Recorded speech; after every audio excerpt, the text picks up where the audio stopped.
I'm Brad Dyson, and this is Behind the Wheel. It was 1941. Glenn Miller and his orchestra, the best-selling recording band in the world, released the hit song, Chattanooga Choo Choo. It was the first song in history to receive a gold record for sales over 1 million copies. The film, Citizen Kane, starring Orson Welles, which is often considered one of the greatest films in history, was released. Now, the music in films provided a good escape because the United States was preparing to enter World War II, the deadliest conflict in human history. Car manufacturers began advertising that purchasing a vehicle would help the war effort. Chevrolet said farms and business alike depend on Chevrolet trucks in our total defense effort, and said they were fully capable of hauling America's needs. Now, America's needs at the time also included the finest beer in town. Chevrolet advertised that its 1941 trucks outpull, outvalue, outsell. They were designed to be the workhorse of the nation on the cusp of war, but I bet those designers could never have imagined those workhorses looking like this. This is a 1941 Chevrolet AK Series Resto Mod pickup truck. Let's take a closer look at this. Chevrolet's 1941 AK Series trucks marked the first time the company's light trucks clearly departed from passenger car styling. Their Art Deco designs gave these pickups a distinct identity of their own. The 1941 Chevrolet truck had a split window windshield and originally only came with a single windshield wiper, which was located on the driver's side. The Art Deco detailing continued on the hood with the stainless steel hood side vents with red painted center stripes and with the long, rounded, sweeping fenders. This gave the Chevrolet trucks a more streamlined appearance than what Ford and Dodge were offering. Chevrolet discontinued the stamped name in the tailgate for the 1941 models. The tailgate chains were simple but practical, and they add to the truck's appeal. Cargo beds featured heavy gauge steel construction with wood floors reinforced by steel skid strips. A lot of people replaced these oak boards with a single sheet of steel. It's good to see that this one still has its wood floor. To keep the cab as strong as possible, Chevrolet designers used a small back glass.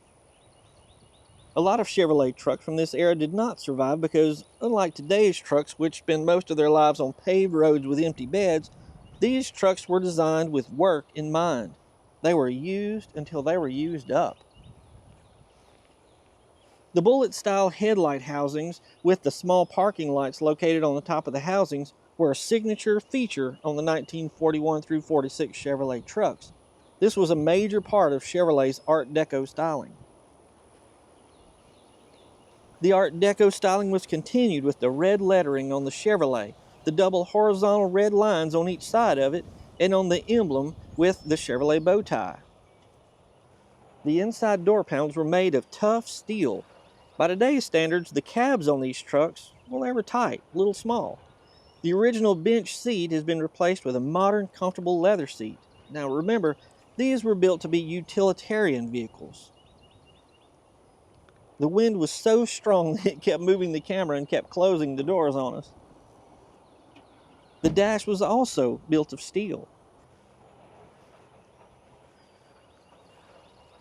The upgraded but still analog gauges just fit the look of the truck. This truck is sleek and beautiful from just about any angle, inside and out.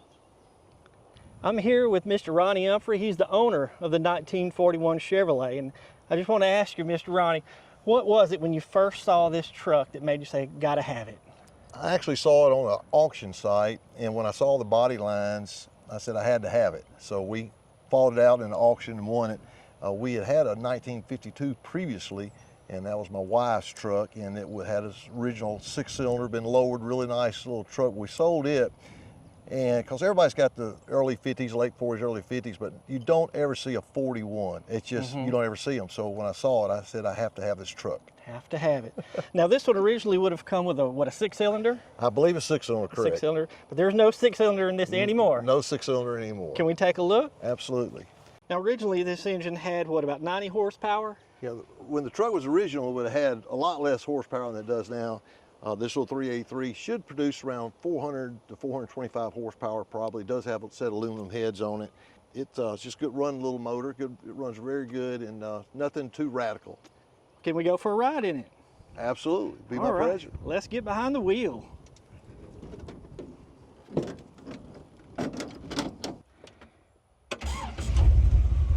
Oh, listen to that.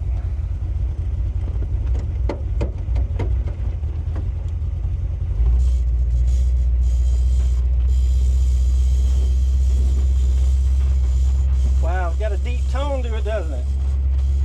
Yeah, it's got a good sounding exhaust. I love the exhaust.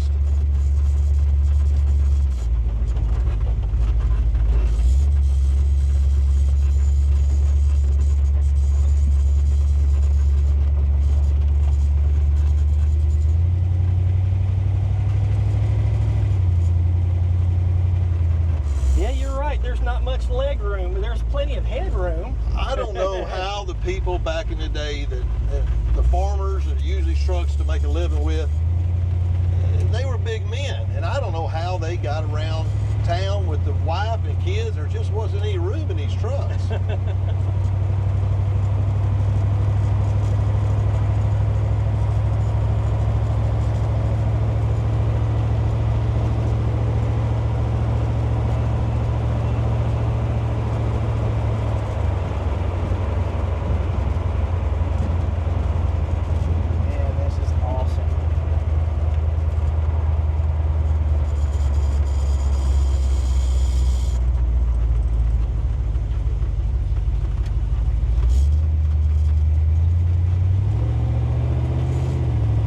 Signs are just a suggestion around here. Well, it's a very comfortable ride. Yeah, it actually runs very smooth. Has a Mustang 2 front end with coilover front suspension, and that's pretty standard for a street ride throughout the day. Of course, it's got 4-wheel disc brakes all the way around it, so it's very drivable, and that's what I wanted. I didn't want a $200,000 show vehicle. I wanted something I could drive, and it still gets a lot of attention.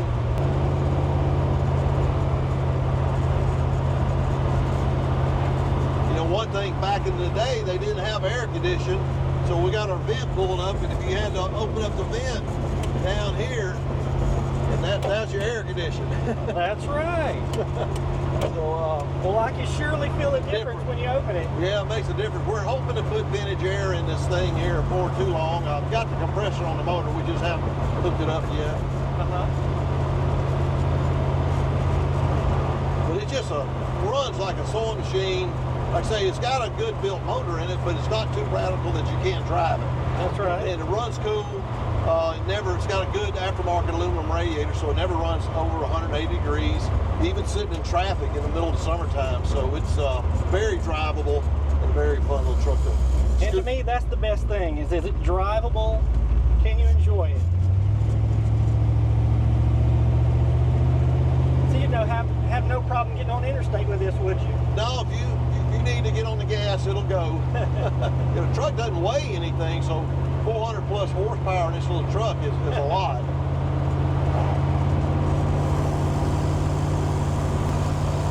When we take it to car shows, we like going to cruising the coast.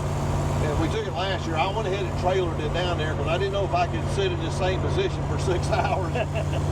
We've gotten spoiled to the accommodation we have in these newer vehicles now. That's right. As I've gotten older, I really appreciate these older cars and remember what my dad drove around, what my grandfather drove around in. It just, you start appreciating things and look at things a little bit different when you get a little bit older. Yeah, this is the famous Bluebird Airport. This is where I learned how to fly. I didn't know you were a pilot. Well, no, I had one of the little bitty powered parachutes. Not much of a plane, but they were a lot of fun. It is amazing how many people give me a thumbs up, especially when you're turning and they get a good look at it. If they turn and they blow the horn, they'll wave or they'll shout, "Love that truck." Women and men both. It's crazy, and that makes you feel good. Put a smile on their face, and it makes me feel good. give them a thumbs up back to them, and we'll leave it at that. So what do you think about Ronnie's 1941 Chevrolet Resto-Mod pickup truck? It sure was a fun ride and a great looking truck. The original designers may have built this in preparation for war, but all it gives us now is pleasure.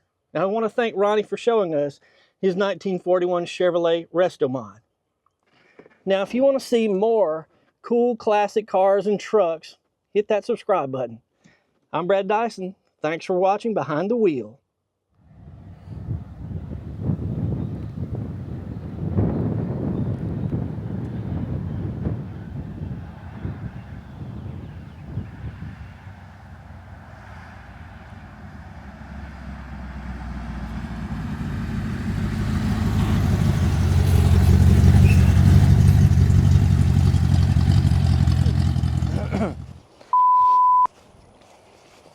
Bug flew in my mouth. Uh-oh. You won't have the guts enough to do that again.